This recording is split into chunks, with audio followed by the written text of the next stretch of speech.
आज हम इस वीडियो में बीएसएससी का step by step form fill करना जानेंगे। इसके देखने के बाद आपको कोई दिक्कत नहीं होगा, एक एक डिटेल आपको बताया जाएगा। तो सबसे पहले बीएसएससी सर्च मारना है किसी ब्राउज़र पे। तो जो फर्स्ट लिंक आएगा उस पर क्लिक करना है और नीचे देखिए क्लिक है फॉर रजिस्ट्रेशन दिया हुआ, उस पर भी क्लिक कर सकते हैं। हम लोग उसी पे क्लिक करते हैं, डायरेक्ट रजिस्ट्रेशन के पेज पे हम लोग जाते हैं। इस पेज पे आने के बाद देखिए बगल में ऑनलाइन सर्विसेज के नीचे रजिस्ट्रेशन दिया हुआ है, या फिर सबसे नीचे भी जब आइएगा तो क्लिक हेयर फॉर रजिस्ट्रेशन दिया हुआ है। तो इस पर भी क्लिक कर सकते हैं या उस पर भी क्लिक कर सकते हैं, किसी पे भी क्लिक कीजिए। देखिए ये पेज आ गया, उस पर क्लिक करने के बाद इस पूरे पेज को हमें फिल करना होगा, जिसके बाद हमारा रजिस्ट्रेशन कंप्लीट होगा। ठीक है, उसके बाद फिर आगे एप्लीकेशन फॉर्म होगा। तो सबसे पहले इसमें अपना नाम लिखना है हमें, और नाम लिखने के लिए मतलब जो मैट्रिकुलेशन या फिर सेकेंडरी एग्जामिनेशन सर्टिफिकेट, ठीक है, जो 10th या 12th के सर्टिफिकेट पर जो आपका नाम होगा उसको ही क्लियरली यहाँ पे लिखना है।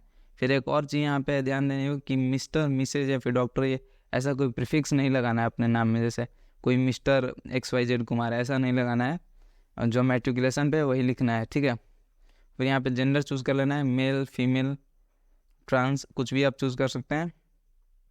फिर यहाँ पे नीचे एक बात दिया गया है, देखिए कुछ भी पहले अपना जेंडर चूज़ कर लेना। अगर आप ट्रांस हैं तो यहाँ पे देखिए नीचे लिखा हुआ है transgender candidate of Bihar state domicile must apply as BC category. BC category के अंतर्गत आपको अप्लाई करना होगा ये चीज़। ठीक है, तो यहाँ पे पहले अपना जेंडर कुछ भी चूज़ कर लेना है, और डोमिसाइल ऑफ बिहार स्टेट तो यस चूज़ करा। अगर आप दूसरे राज्य से हैं तो नो चूज़ कर लेना है। तो अगर आप दूसरे राज्य से होंगे तो आप जनरल कैटेगरी के अंदर मतलब कंसिडर किए जाएंगे, तो उसमें अगर आप दूसरे से हैं तो नो कर दीजिए, अगर बिहार से हैं तो यस कर दीजिए। देखिए पूरा फिर कोई भी आपको फिल नहीं करना पड़ेगा, क्योंकि डायरेक्टली आपको जनरल कैटेगरी के अंतर्गत ले लिया जाएगा। उसका आपके बाद कोई आपका कैटेगरी नहीं देखा जाएगा अगर आप आउट ऑफ बिहार होंगे तो। फिर यहाँ पे अगर आप इनसाइड ऑफ बिहार हैं, मतलब बिहार गए हैं, तो कैटेगरी चूज़ कर लीजिए पहले। उसके बाद जैसे जनरल चूज़ कीजिएगा तो EWS के बारे में पूछेगा। EBC चूज़ कीजिएगा तो पूछेगा कि आप नॉन क्रीमिलियर हैं, NCL हैं कि नहीं, आपका सर्टिफिकेट होगा तो वो आप जानते ही होंगे। तो यस अगर है, आप NCL से बिलोंग करते हो यस कीजिए, नहीं तो नो। फिर अगर BC चूज़ कीजिएगा तो सेम NCL के बारे में पूछेगा, NCL है कि नहीं। यानी SC ST चूज़ कीजिएगा तो आपको फिर कुछ नहीं पूछेगा, डायरेक्ट आपको सिर्फ कास्ट सर्टिफिकेट जो होता है वो देना होता है। इसलिए SC ST में कुछ ऐसा नहीं होता EWS या NCL की तरह। तो जनरल और EBC में होता है ऐसा। तो हम लोग यहाँ पे EBC चूज़ करते हैं, देखते हैं। और उसके बाद यहाँ पे आपको पूछा are you person with disability, क्या आप दिव्यांग हैं, तो यस या नो कर देना है। अगर यस करते हैं तो आपको नेचर ऑफ डिसेबिलिटी पूछेगा, परमानेंट है कि टेम्पोररी है, और उसके बाद कितना % आप डिसेबल हैं, 40% से कम है कि ज़्यादा है, मतलब इसके बारे में पूछेगा। मिनिमम 40% है तो यस कर सकते, नहीं तो नहीं। और अगर are you person with disability में नो कर देंगे तो देखिए ये सारा जो है मिनिमम 40% वाला सब ब्राउन हो गया, उसमें फिल नहीं करना है कुछ भी। अब यहाँ पे एक्स सर्विसमैन है तो आप यस कर सकते हैं, नहीं तो नो। एक्स यस कीजिएगा तो आपको ईयर, मंथ और डे भरना पड़ेगा, कितने दिनों की आपने सेवा दी यहाँ पे। और नो कीजिएगा तो देखिए अपने आप ब्लर हो गया, उसको फिल नहीं करना है। Working as contractual employee in Bihar government, या फिर पहले भी अगर आपने काम कर चुके अभी कॉन्ट्रेक्चुअल एम्प्लॉय संविदा कर्मचारी के रूप में, तो यस करना है, नहीं तो नो। यस कीजिएगा तो देखिए यहाँ फिल करना होगा ईयर, मंथ और डे, कितने दिनों के लिए आपने फिल किया। और नो करने पर ये ब्लर हो गया, आपको फिल नहीं करना है। फिर बिहार गवर्नमेंट के एम्प्लॉई हैं जो कि 3 साल के रेगुलर मिनिमम मतलब काम कर चुके उतना, तो यस करना है, और नहीं तो नो। और यस कीजिएगा, नो कीजिएगा, यहाँ पे जो भी अगर आप करते हैं काम तो यस कीजिए, नहीं तो नो। फिर उसके नीचे जब हम लाएंगे तो देखिए which attempt is of inter level examination, ये पूछ रहा है मतलब कौन सा आपका एग्ज़ाम है। BSSC जो इंटर लेवल का एग्ज़ाम है वो एक बार 2014 में हुआ था, इससे पहले। तो अगर आपने वो दिया था तो सेकंड चुनिए, नहीं तो नहीं, फर्स्ट चुनिए आप। यहाँ पे फ़ोन नंबर लिख देना है। फ़ोन नंबर ऐसा देना जो एक्टिव हो, उस पर मतलब बातचीत हो सके ऐसा, क्योंकि उस पर कुछ इन्फॉर्मेशन वगैरह भी हो जाएगा एग्ज़ाम के रिलेटेड। तो वही मोबाइल नंबर देना जो एक्टिव हो। फिर इस मोबाइल नंबर को यहाँ पे दोबारा डाल के कंफर्म करना है। कंफर्म करने के बाद यहाँ पे ईमेल आईडी हम लोग को डालना पड़ेगा, जो कि वो भी एक्टिव होना चाहिए। उस पर भी बहुत सारा इन्फॉर्मेशन कुछ भेजा जाएगा एग्ज़ाम के रिलेटेड, वो ईमेल आईडी डालना है। देखिए यहाँ पे लिखा हुआ है जो कि एक्टिव हो, जिस पे बातचीत किया जा सके, communication and information pertaining to the recruitment process. तो वही एक ईमेल आईडी डालना है जो एक्टिव हो, और फिर यहाँ पे उसी ईमेल आईडी को दोबारा लिख देना है कंफर्म करने के लिए। फिर डेट ऑफ बर्थ यहाँ से चूज़ कर लेना है, जो आपका मैट्रिकुलेशन सर्टिफिकेट पर होगा वही चूज़ करना है। जो भी इन्फॉर्मेशन दिया जाता है दोस्तों तो मैट्रिकुलेशन या फिर जो आपका ऑफिशियल एक सर्टिफिकेट है जैसे मैट्रिकुलेशन है सेकेंडरी एग्जामिनेशन का, उसी से चूज़ किया जाए। तो वही आप डेट ऑफ बर्थ यहाँ पे चूज़ कर लीजिए, डे मंथ ईयर सब चूज़ कर लीजिए यहाँ पे देखिए, और यहाँ पे आपका एज बता देगा 1/8/2023, 1 अगस्त को जितना 2023 में आपको जितना एज होगा वही बता देगा, क्योंकि उसी दिन से काउंट किया जाना है एज। ठीक है, तो यहाँ देखिए जैसे 18 ईयर 11 मंथ ऐसे कुछ करके बता रहे हैं। ठीक है, तो ये सब तो ऐसे रियल एज नहीं है, बट आप जो भी डालिए यहाँ पे आपका एज बता देगा। यहाँ पे नीचे देखिए कैप्चा कोड दिया हुआ, उसको रिफ्रेश भी कर सकते हैं अगर चाहें तो आप, अगर नहीं वो चीज़ पॉसिबल लिखना है तो नीचे रिफ्रेश कर लेना है और फिर ऊपर लिखना है जो देखिए खाली जगह दिया हुआ उसमें कैप्चा कोड को फिल कर देना है और फिर सेव एंड कंटिन्यू पे क्लिक करना है। सेव एंड कंटिन्यू पे क्लिक कीजिए, कर देना है पूरा, जब आप एक बार पूरा फिल कर दें तो। और हर एक पेज दोस्तों 20 मिनट में फिल कर देना है। नेक्स्ट पेज में हमारा पूरा इन्फॉर्मेशन दिखाएगा जो भी हमने फिल किया हुआ था, और नीचे एडिट का ऑप्शन भी दिया हुआ है, अगर आपको कुछ गलत हो तो वहाँ उस पर आप क्लिक करके एडिट कर सकते हैं। अब यहाँ पे कंफर्म एंड नेक्स्ट पे हम लोग क्लिक करते हैं। एक बार पूछेगा कि आपको कोई दिक्कत तो नहीं है, सारा इन्फॉर्मेशन सही है कि नहीं, तो आपको चेक करने के लिए मैंने बोला, और उसको चेक करने के बाद आपको कंफर्म एंड नेक्स्ट पे क्लिक कीजिएगा तो ये पेज आ जाएगा आपको। ठीक है, यहाँ पे आपका रजिस्ट्रेशन पूरा हो गया और फिर क्लिक है फॉर लॉगिन पर क्लिक करना होगा, क्योंकि दोबारा से हमको लॉगिन करना है। ये रजिस्ट्रेशन नंबर और ये पासवर्ड ये दोनों को लिख लेना है, ये दोनों इंपॉर्टेंट है, इसी से आपको फिर से लॉगिन कर सकते हैं। ठीक है, तो ये अच्छे से लिखना है, रजिस्ट्रेशन नंबर और पासवर्ड अच्छे से लिख लेना है। अब आगे हम लोग क्लिक हेयर फॉर लॉगिन पे क्लिक करेंगे। देखिए लॉगिन का पेज आ गया, यहाँ पे रजिस्ट्रेशन नंबर जो हमने अभी लिखा है वो चीज़ यहाँ पे फिल करना होगा, और पासवर्ड जो हमने अभी वहाँ से लिखा है वो चीज़ यहाँ पे फिल करना है, जो मैंने अभी दोनों बोला था रजिस्ट्रेशन नंबर और पासवर्ड ये फिल करना होगा यहाँ पे। फिर इंटर कैप्चा कोड, यहाँ पे नीचे जो कैप्चा कोड दिया हुआ है यहाँ पे फिल, उसको ऊपर फिल कर दें, यहाँ से रिप्लेस भी कर सकते हैं। देखिए इस ब्लू वाले बटन से रिफ्रेश भी कर सकते हैं और ऊपर में लिख देना है। ठीक है, तो चलिए हम लोग फिल करते हैं और फिर लॉगिन पे क्लिक करेंगे। तीनों चीज़ फिल करते हैं, रजिस्ट्रेशन नंबर, पासवर्ड और कैप्चा कोड, और फिर लॉगिन पे क्लिक करेंगे। तो फिर जो भी हमारा नेक्स्ट पेज होगा उसको हम लोग देखेंगे कैसे आगे एप्लीकेशन प्रोसेस करना है। स्टेप बाय स्टेप हम लोग एक एक करके देखेंगे, कोई भी गलती नहीं होनी चाहिए क्योंकि इसमें चेंज का मौका नहीं दिया गया है, बहुत जगह लिखा हुआ है ये चीज़ नीचे में। तो देखिए यहाँ पे हम लोग नेक्स्ट पेज पे आ गए। लॉगिन करने के बाद यहाँ पे 6 प्रोसेस है, इन 6 प्रोसेस कंप्लीट करने के बाद हमारा छठा प्रोसेस है एप्लीकेशन स्लिप, वही हम लोग करेंगे। देखिए जैसे ये फ़ोटो एंड सिग्नेचर डालना होगा, फिर उसके बाद अपलोड लाइव फ़ोटो भी करना है इस बार, फिर एप्लीकेशन स्लिप। अब हम लोग आगे इसमें पर्सनल डिटेल्स फिल करेंगे। तो यहाँ पे फादर्स नेम लिखना है सबसे पहले, उसके बाद मदर्स नेम लिखना है नीचे। फादर्स नेम और मदर्स नेम लिखने के बाद दोनों में क्लियर, उसमें मिस्टर या मिसेज नहीं लगाना है, आपका फादर्स नेम जो है और मदर्स नेम जो है लिख देना है। नीचे आएंगे तो देखिए issue date of domicile certificate ये पूछ रहा है, इसमें आपको निवास प्रमाण पत्र पर ही दिया हुआ था, फ़ोटो के ऊपर आपको लिखा हुआ था दिनांक, या फिर नीचे में भी लिखा हुआ था दिनांक, तो वही दिनांक यहाँ पे डेट चूज़ करके लिख देना है, वही issue date of domicile certificate होता है।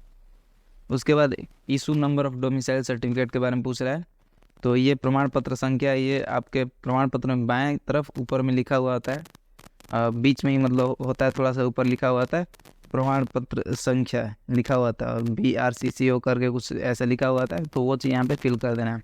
ठीक है, domicile certificate issuing other competent, मतलब किस लेवल पे आपको बनवाया गया, CO लेवल पे, RO लेवल पे, SDO लेवल पे, DM लेवल पे, या फिर अदर लेवल पे। ठीक है, तो जिस लेवल पे आपने बनाया वो चीज़ यहाँ पे सेलेक्ट करना है। जैसे RO पे हमने बनवाया तो सेलेक्ट कर लेना है। अदर अगर चूज़ करते हैं, देखिए नीचे आपको डेजिग्नेशन का नाम लिखना होगा, किस लेवल पे आपने बनाया उनका नाम लिखना होगा, मतलब पद का नाम। फिर कैटेगरी आपका जो आपने यहाँ पे सेलेक्ट किया हुआ था वो ऑलरेडी लिखा हुआ है, जो आपने रजिस्ट्रेशन के टाइम फिल किया हुआ था। Do you belong to non criminal, आप अगर उस समय चूज़ किए होंगे, मतलब अगर आप जनरल होंगे तो EWS के बारे में पूछेगा, तो वो सारा ऑलरेडी फील्ड है क्योंकि आपने रजिस्ट्रेशन के समय फिल किया हुआ था। आगे पूछता है EBC, BC, NCLC certificate number, या फिर SC ST का है तो कास्ट सर्टिफिकेट नंबर, या फिर EWS से बिलोंग करते हैं, आप जनरल में EWS से बिलोंग करते हैं तो उसका नंबर, वो चीज़ देना है। यहाँ पे कास्ट सर्टिफिकेट का नंबर ओवरऑल देना है। अगर आप EBC BC से बिलोंग करते हैं तो NCL जो आपने बनाया उसका सर्टिफिकेट नंबर देना है। फिर उसके बाद नीचे इशू डेट ऑफ सर्टिफिकेट देना है, वही मैंने जो आपको बताया प्रमाण पत्र जारी करने की तिथि जहाँ दिया हुआ होता है वहीं से देख लेना है, फ़ोटो के ऊपर लिखा हुआ होता है। ठीक है, या फिर बहुत सारे डिफरेंट प्रमाण पत्र में बहुत अलग जगह भी दिया हुआ होता है, तो वो चाहिए आपको देख के लिख देनी है डेट, ठीक है। सर्टिफिकेट इशूइंग अथॉरिटी, फिर यहाँ से चूज़ करना है जिस भी लेवल पे आपने बनाया है। आरओ मैं यहाँ पे चूज़ कर लेता हूँ, ठीक है, रेवेन्यू अफसर। फिर आगे सारी चीज़ें फिल की हुई हैं ऑलरेडी, क्योंकि हमने रजिस्ट्रेशन के टाइम फिल किया हुआ था ये सारी चीज़ें, तो वो सारी चीज़ें ऑलरेडी यहाँ पे फिल की हुई हैं। देखिए जैसे ईमेल आईडी, एज और मोबाइल नंबर, ये सारी चीज़ें फिल की हुई है।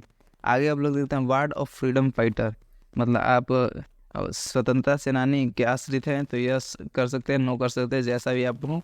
यस करेंगे तो आपको लिखना होगा उनका फ्रीडम फाइटर सर्टिफिकेट नंबर और इशूइंग अथॉरिटी, उसका जो जिस भी लेवल पे आपने उन्होंने अथॉरिटी से वो वाला सर्टिफिकेट बनवाया था। अगर नहीं है तो आप नो चूज़ कर सकते हैं डायरेक्ट, ठीक है। नेशनलिटी यहाँ पे से चूज़ करना है, इंडियन या फिर अदर, यहाँ पे 2 ऑप्शन दे रहा है, चूज़ कर सकते हैं आप कुछ भी, ठीक है।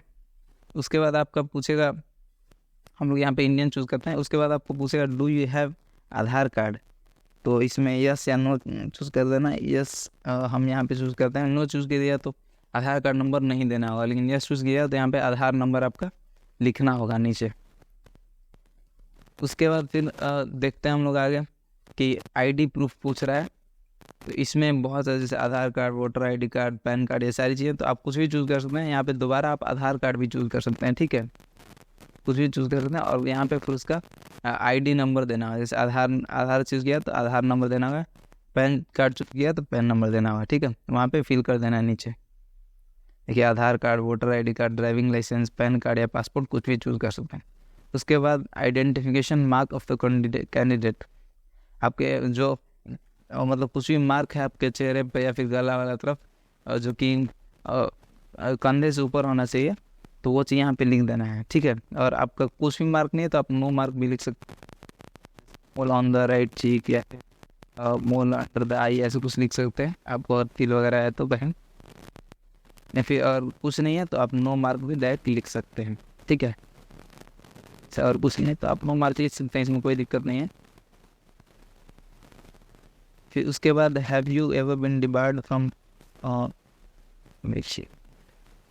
Have you ever bin debarred from any competitive examination, UPSC वगैरह, यूपीएससी बोर्ड वगैरह, उससे भी कभी आपको उससे हटाया गया किसी कारणवश, तो वो फिल करना था यस नो। फिर आगे यहाँ पे एड्रेस फिल कर देना है, ठीक है। एड्रेस में village, police station, post office, state, और फिर सारी चीज़ें चूज करें। डिस्ट्रिक्ट, आप किस डिस्ट्रिक्ट से बिलोंग करते हैं, फिर पिन कोड, और अगर आप परमानेंट एड्रेस, आप इसका अभी का एड्रेस आपका पूछ रहा था, अब आपका परमानेंट एड्रेस भी सेम है, आप वहीं पर रहते जहाँ पे अभी रह रहे हैं, तो वही आपका स्थायी है, तो यहाँ पे इस बॉक्स को चेक करना है। देखिए सारी चीज़ ऑटोमेटिकली फिल हो जाएंगी, ठीक है। इधर सारा एड्रेस भर के उधर उस चेक बॉक्स को फिल कर दिया तो सारी चीज़ अपने आप फिल हो जाएगा। उसके बाद हम लोग को सबमिट पर क्लिक करना होगा और पर्सनल डिटेल्स का जो है पेज हमारा सबमिट करना होगा। इसको अच्छे से एक बार देखना, उसके बाद सबमिट करना है। फिर हम लोग नेक्स्ट पेज पे चलेंगे। नेक्स्ट पेज पे हम लोग सबमिट करने के बाद आएंगे, इसमें हमारा पर्सनल डिटेल्स देखिए ग्रीन में दिखा रहा है, इसका मतलब हमने पर्सनल डिटेल्स सबमिट कर दिया है पूरी तरह से। और देखिए पूरी जो हमने अभी तक फिल किया हुआ पर्सनल डिटेल्स रजिस्ट्रेशन के दौरान या फिर पर्सनल डिटेल्स वाले पेज में फिल करने के दौरान, तो वही सारी डिटेल्स यहाँ पे दी हुई हैं, क्रमशः दी हुई हैं, इसको आप एक बार देख लें। तो सारा वही सारा डिटेल है जो हमने फिल किया हुआ है।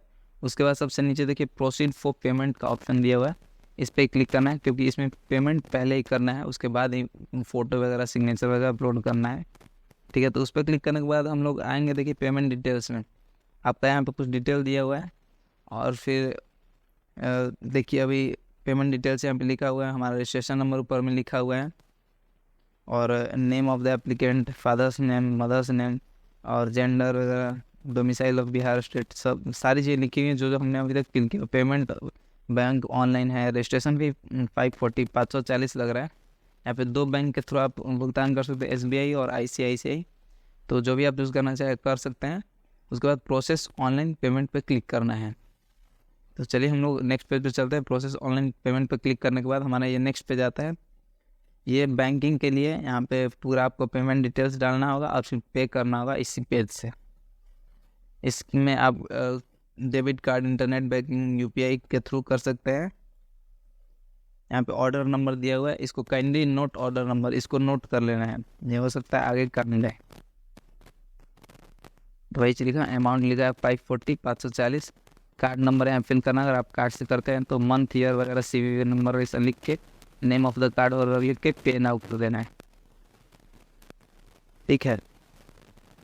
और यहाँ पे दोस्तों UPI और इंटरनेट बैंकिंग सिर्फ पॉसिबल नहीं है, डेबिट कार्ड से सिर्फ आप कर सकते हैं। तो हम लोग डेबिट कार्ड का सारा इन्फॉर्मेशन मतलब भर के और फिर पे नाउ पे करते हैं। तो देखिए पेमेंट करने के बाद हमारा ये पेज आ गया। देखिए स्टेप 2 जो पेमेंट प्रोसेस था वो भी अब ग्रीन दिखा रहा है। यहाँ पे पेमेंट स्टेटस सक्सेस दिखा रहा है, ट्रांजेक्शन ID वगैरह सारा यहाँ पे लिखा हुआ है। फिर अब प्रिंट पेमेंट स्लिप पे क्लिक करेंगे, क्योंकि पेमेंट का प्रूफ होना चाहिए हमारे पास। प्रिंट पेमेंट स्लिप पर क्लिक करते हैं, देखते हैं और उसको प्रिंट करके रख लें। देखिए यहाँ पे हमारा रिसीट दिखा रहा है, पेमेंट का स्लिप दिखा रहा है। इसको हम लोग प्रिंट करके ऊपर में क्लिक है टू प्रिंट दिस पेज दिया हुआ है, उस पर क्लिक करके हम लोग इस पेज को प्रिंट करके और रख लेंगे, क्योंकि ये प्रूफ है हमने पेमेंट किया हुआ है। उसके बाद सेव एंड नेक्स्ट पर क्लिक करना है, क्योंकि पेमेंट का हमारा पूरा प्रोसेस यहाँ पे ख़त्म हुआ। और नेक्स्ट जो पेज है एजुकेशनल डिटेल्स का है। देखिए स्टेप 3 में हमें पूरा एजुकेशनल डिटेल्स अपना डालना होगा। और उसके बाद देखिए यहाँ पे नीचे लिखा हुआ है एजुकेशनल डिटेल्स के बारे में, जैसे 10th का एजुकेशन डालना है, 12th का एजुकेशन सारा इसके बारे में डिटेल्स डालना है। 10th के या फिर इक्विवेलेंट में सबसे पहले आपका जो सब्जेक्ट रहा वो डालिए, फिर जिस भी बोर्ड यूनिवर्सिटी से आपने किया वो डालिए, फिर टोटल मार्क्स कितने थे वो डालिए, फिर ऑब्टेन्ड मार्क्स कितने थे, मतलब टोटल मार्क्स में कितने मार्क्स आपको आए थे, फिर परसेंटेज अपने आप दिखा देगा।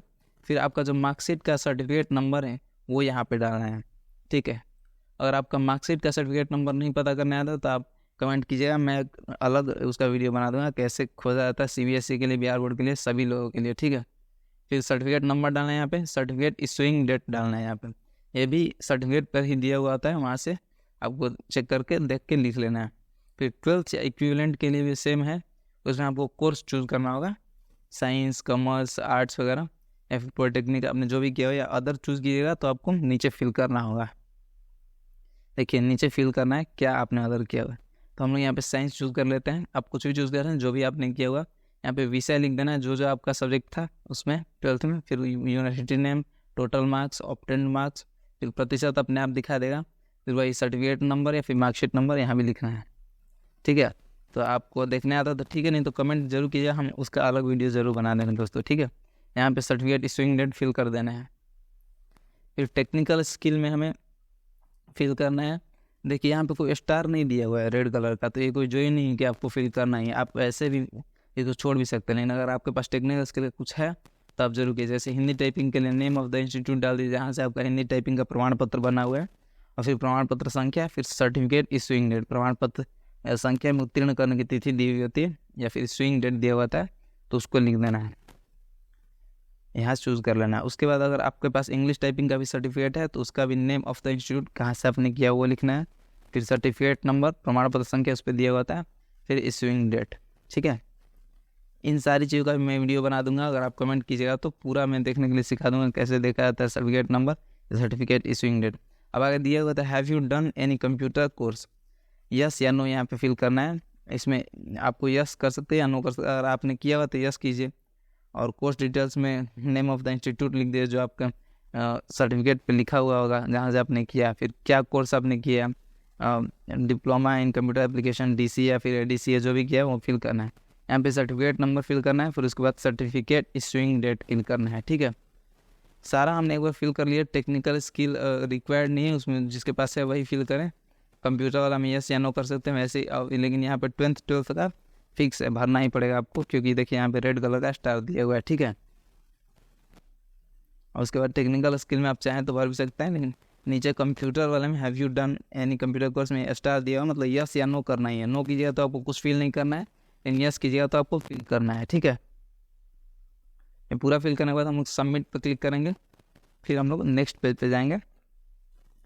देखिए जैसे और एक बात, यहाँ पे जब सब्जेक्ट आप फिल कर रहे होंगे तो यहाँ पे बीच में कोमा या कुछ नहीं देना है, क्योंकि फिर आपको वो एक्सेप्ट नहीं करेगा, ठीक है। मैंने देखिए यहाँ पे कोमा दिया ना तो एक्सेप्ट नहीं करता है, इसको कोमा को नहीं देना है। आराम से सारा सब्जेक्ट का नाम लिख देना, जो आपका 10th में सब्जेक्ट था वो चीज़ फिल कर देना है, और ऐसे ही 12th में भी सारी चीज़ें फिल कर देनी, कोई भी कोमा नहीं देना, कोई भी इन्फॉर्मेशन जो लिखने वाला भरने वाला है उसमें कोमा नहीं देना। फिर सबमिट पर क्लिक करते हैं।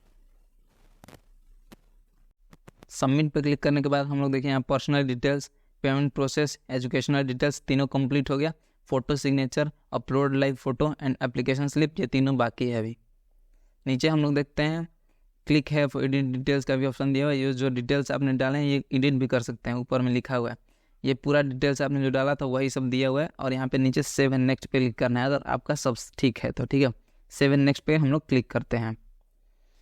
क्लिक करने के बाद हम लोग देखेंगे कि अपलोड रिक्वायर्ड इमेजेस का एक ऑप्शन है फ़ोटो और सिग्नेचर के लिए, ठीक है। Passport size recent photo upload करना है, 20 से 50 KB के बीच में रिसेंट फ़ोटो अपलोड होना चाहिए वो चीज़।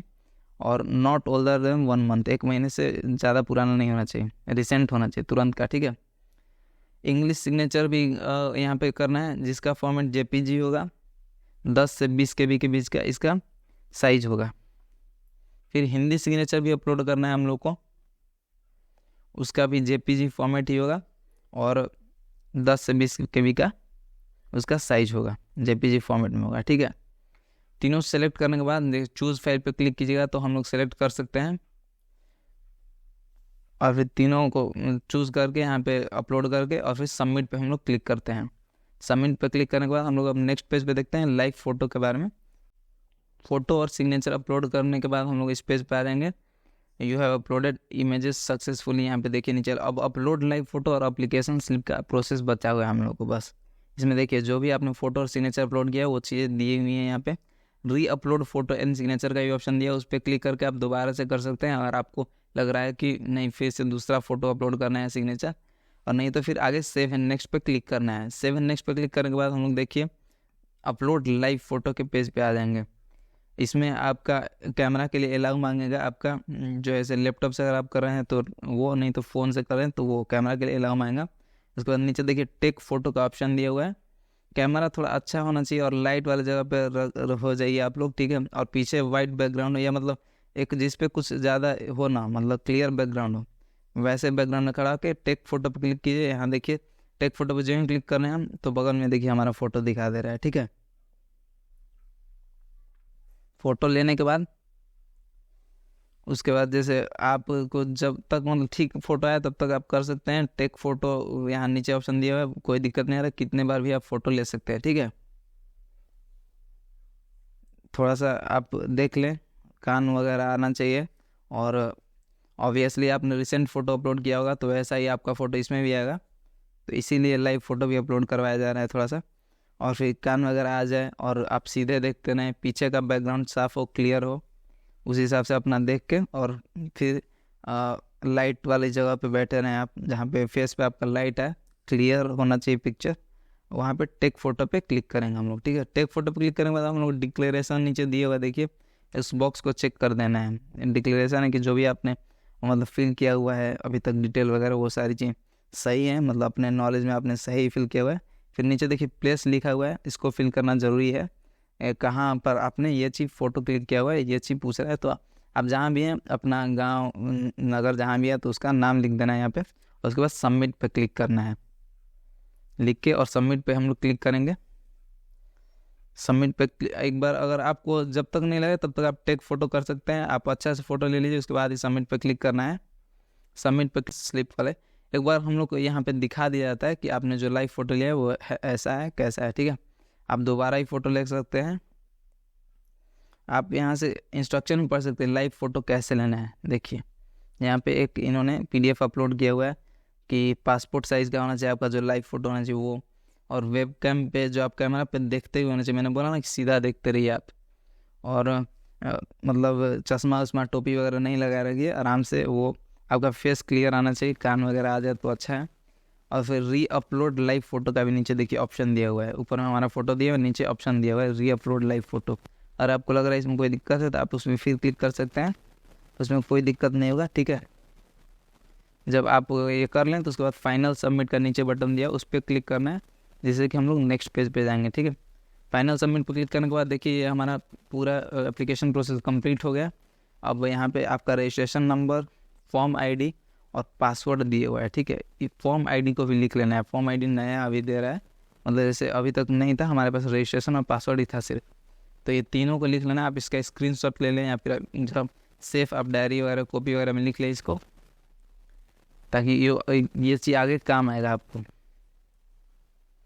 वैसे आप प्रिंट पेमेंट स्लिप वगैरह प्रिंट एप्लीकेशन स्लिप वगैरह करेंगे तो उसमें ही ऑब्वियसली ये दिया हुआ ही होगा, एंड फिर भी आप एग्जाम लिखा हुआ सेफ अच्छा रहता है। ठीक है, प्रिंट पेमेंट स्लिप पे क्लिक कर सकते हैं, लेकिन ऑलरेडी हम लोग पेमेंट स्लिप प्रिंट कर चुके हैं। ठीक है, यहाँ पे प्रिंट एप्लीकेशन स्लिप पे हम लोग क्लिक करना है और एप्लीकेशन प्रिंट कर लेना है, वही आपका एप्लीकेशन का प्रूफ है, रिसीप्ट है। ठीक है, इस पर देखिए प्रिंट एप्लीकेशन स्लिप पे क्लिक करने के बाद ये चीज़ हमारा डॉक्यूमेंट खुला, यहाँ पे ऊपर में दिया हुआ क्लिक है फॉर प्रिंट, उस पर क्लिक कर देना है। फिर उसके बाद उसको प्रिंट करूँगा तो लॉग आउट पर क्लिक करना है या फिर गो टू होम पेज पे। चलिए लॉग आउट पर हम लोग क्लिक करते हैं, किसी पे भी क्लिक किया तो आपको होम पेज पे ये चीज़ आपको डायरेक्ट कर देगा, वहाँ पे डायरेक्ट भेजा। देखिए होम पेज पे मैं आ गया, लॉग आउट पर क्लिक करने के बाद हमारा रजिस्ट्रेशन मतलब एप्लीकेशन कंप्लीट हो चुका है। रजिस्ट्रेशन तो शुरू में ही हो गया था, एप्लीकेशन पूरा हो चुका है हम लोग को। थैंक यू दोस्तों।